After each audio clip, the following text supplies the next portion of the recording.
Hello, this is Bob. Southern Roofing, locally owned and celebrating 87 years as the CSRA's favorite roofing company. You want local news that impacts you? We've got you covered. We're on your side. South Carolina's first Senate debate, Saturday at 8 on News 12. On your side, this is News 12 First at 5. We begin with breaking news this evening. A Columbia County school bus driver arrested after she allegedly drove her bus route under the influence. Jessica Everett was arrested after deputies say she passed out after she dropped kids off at Harlem Middle School yesterday. They say she then failed a sobriety test and was arrested on citations of driving under the influence and for having open containers of alcohol on her school bus. Brady Trapnell is live for us with the latest on this arrest. Brady, bring us up to speed. What can you tell us? Well, Richard, I did speak with the school district, and Dr. Caraway told me that she was arrested and charged yesterday. She was also fired. And I spoke with the Columbia County Sheriff's Office. As Meredith mentioned, they found 2 beer cans on her bus. And also, they found, one second here, I'm just going to make sure I get this correct. Her name is 33-year-old Jessica Everett, and the bus driver, we're told by the Sheriff's Office that she dropped off children at Harlem Middle School and then went on to Baker Place Elementary where she was arrested. The Sheriff's Office says someone checked on her and suspected she was drunk, and then they got the call. Deputies say she had a blood alcohol content almost double the legal limit, and parents have been notified according to the school district, and we are told that someone did replace Everett's routes yesterday, and the Columbia County school system says that they do have a policy of getting an alcohol and drug screening each year, and we're not sure what her results were, but we'll keep you updated as we learn more. All right, a lot of parents, I'm sure, shocked by that. We also have an update now into the investigation into a double stabbing that left a mother and her daughter dead in Aiken. The Aiken County Sheriff's Office says the suspect in this stabbing, Guillermo Diaz, was a former boyfriend of that daughter. The daughter, Cassandra Negrete, and her mother, Veronica, now being remembered in their community. USC Aiken, where Cassie was a student, said the entire campus community is mourning her loss. In a statement today, they described her as an accomplished psychology major who made the president's list in the spring. Right now, Diaz is in the hospital recovering after he was taken to the hospital with cuts to his wrists. We will have his mugshot after he is released from the hospital. You'll hear from a classmate and close friend of Cassandra's coming up in about 30 minutes. Another very nice day across the CSRA with generally blue skies, just a few fair weather cumulus clouds out there over Aiken County. Beautiful look at it from our Weather Sim camera network. Our temperatures are below average this afternoon, most of us staying out of the 80s, and even a few spots struggling to make it out of the 60s up there in Saluda and Thompson as well, and holding steady just shy of 70. For the rest of us, mix of mid to low 70s for the most part. Perfect weather to fire up the grill this evening if that's what you're doing. Temps around 8 o'clock should be near 60 degrees. So once again, if you're heading out those high school football games, may need a light jacket. By the end of those, we are expected to be down into the 50s. Have a look at your weekend in about 10 minutes. Riley, thank you. News of President in the White House candidates, Joe Biden and Kamala Harris. Also today, funeral services have been announced for the South Carolina teacher and her mother, who both died from coronavirus complications. Demi Bannister and her mother Shirley will be laid to rest tomorrow in Columbia, weeks after they lost their lives to COVID.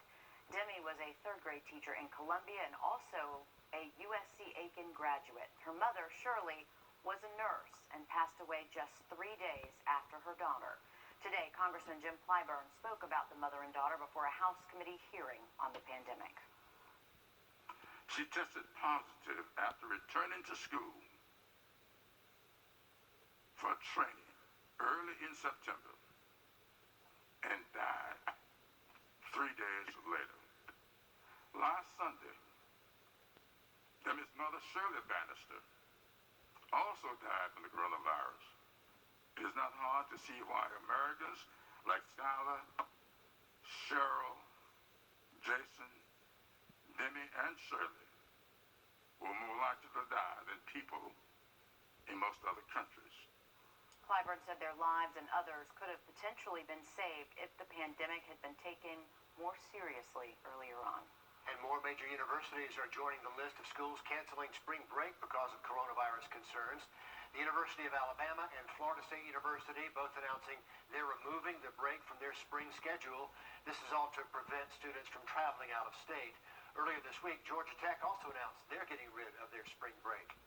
Also want to let you know, South Carolina Governor Henry... Okay, you might have seen this one on social media, but if not, prepare to laugh. A viral video of a young woman in Atlanta doing a dance of pure happiness after she aced her job interview. I mean, look at that. The video's already put a smile on the face of millions of people, but you might not know the story behind it. This moment comes after a lot of struggle for her because of the pandemic. Jamie Kennedy talks with her about why a simple interview meant so much.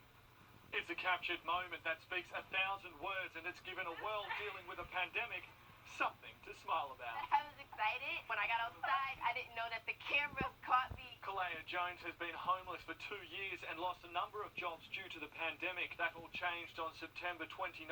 Takara Spence is the manager of the Spot Indicator who interviewed and saw something in Kalea. She had like a great energy, so I felt it when she walked in. Like, she seemed really positive. The viral dance, a result of their conversation. I called her phone and I said, I'm going to hire you, and I seen you happy dance, so you can continue dancing, pretty much. And she was just screaming through the phone, and it was a beautiful moment for me. Kalea is now officially a server. Takara is also the one who posted the video, which has been viewed millions of times around the world, allowing a world in much need of a little more happiness. Mr. Carr didn't know, but I was going through so much, and at that point, when she gave me this chance and this opportunity, I was elated, excited, and so overwhelmed to the point where no one understood how happy and accomplished I felt at that moment. I think she kind of told everyone how happy and accomplished she felt. They say a picture says 1,000 words. Video is 1 million, right? I love the way that she stops just for a second, and it hits her that I have to dance in this moment right here, right now. I love that. Good Yes. for her. Positivity. Take you a long way in an interview, won't it? It will, and you can't not be happy when you see that. Love it. Good for her. Let's take a look outside. St. Sebastian Way, downtown Augusta.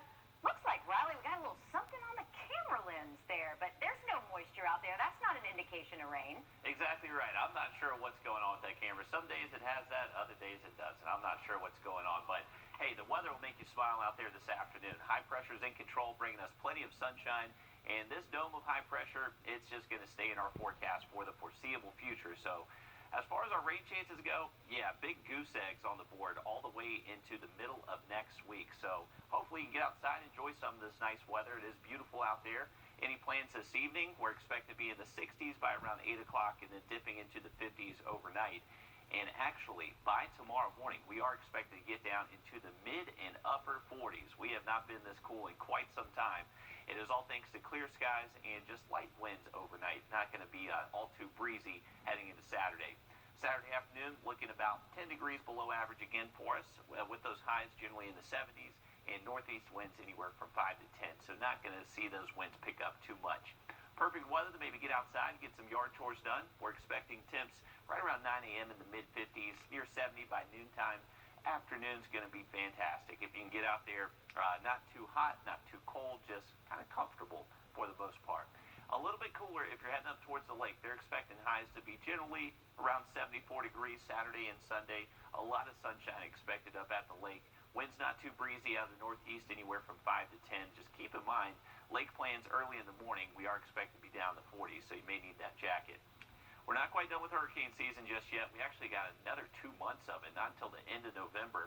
We are tracking this wave that is just south of Puerto Rico, but expected to continue westward towards the Yucatan Peninsula. So we're watching that one for potential development. But we also have this another wave that did develop into a tropical depression. You can see that closed circulation right there.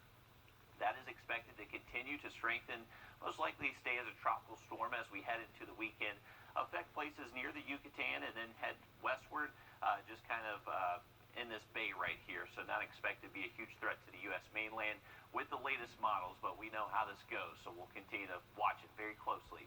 Next week, we're expecting those temps to bump up back to average, hitting the 80s by Monday afternoon. All right, thank you, Riley. Do retail workers deserve a day off this Thanksgiving? A lot of people seem to think so. We'll explain why.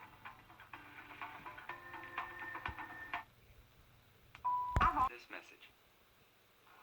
Some of the fastest horses in the world will run the Preakness tomorrow, and for the first time in its 145-year history, the Preakness will be the final jewel in horse racing's Triple Crown. It's also going to be held without fans. This year, Hall of Fame trainer Bob Baffert will look to make history with his horse, Authentic. They won this year's Kentucky Derby. If they win tomorrow, Baffert will have claimed a record 8 Preakness stake wins. The race kicks off at 4:30 tomorrow on NBC 26. A new survey reveals how consumers feel about shopping this Thanksgiving, and a lot of people want to give workers a break. A survey by Accenture found that 76% of people think retailers should be closed on Thanksgiving. A little more than half of those said it's because they wanted to give employees a well-earned day off. The rest said retail workers should be able to spend the day with their families. And a heads up for the Augusta area, the city hosting a drive-through food distribution tomorrow. It's hosted by Mayor Davis along with When We All Vote as part of the Fuel the Vote initiative. It's tomorrow at the JBA parking lot. It will go from 1 until 4 in the afternoon. You're going to get a box of food loaded into your car. They're going to be giving out 800 15-pound boxes. They're also going to be talking about the need to register to vote. Heading to the lake tomorrow, weather should be perfect. Sunny skies. Water temperature is going to be cooling off, though, with some cool nights ahead. Have a look at those numbers coming up. Big rigs. Here's a look at your community calendar. This Saturday, the Walk for Water is back, and it's going virtual. It raises money to help give people around the world access to clean water. This is going to be held tomorrow, October 3rd. You can register at wrdw.com to find out more information on that. Fantastic weather expected tomorrow for that event. It is going to be a chilly start tomorrow morning. We are expected to wake up in the mid to upper 40s Saturday and Sunday morning. Later in the next week, we'll see those nights warm up a little bit, but still not getting overly hot for this time of year by any means. Perfect fishing weather this weekend. You got the green light for that Saturday, Sunday, and even Monday if you have the day off. Winds are not going to be overly breezy. Should be out of the northeast anywhere from around 5 to 10 miles an hour. And a big goose egg for those rain chances. No chance of rain over the foreseeable future next 7 to 10 days. Now, hunting forecast. If you're heading out early Saturday, remember, we are expecting mid-40s. Those winds should be light out of the north, anywhere from 3 to 5. Later into the afternoon, those winds are going to be turning out of the northeast, anywhere from 5 to 10, and stay out of the northeast throughout the day on Sunday. Those lows on Sunday are going to be cool again, but likely just a couple degrees warmer than what we're going to see tomorrow morning. But this is the reason for all the dry weather. This is going to keep us fairly quiet over the next several days. Even in the next week, we're not expecting any rain, but those highs getting a little bit warmer. Riley, thanks very much. Still to come, first at 5, audio recordings released in the Breonna Taylor case. More about that. And we'll tell you what was said to have happened before those officers entered her apartment. That's all I had. First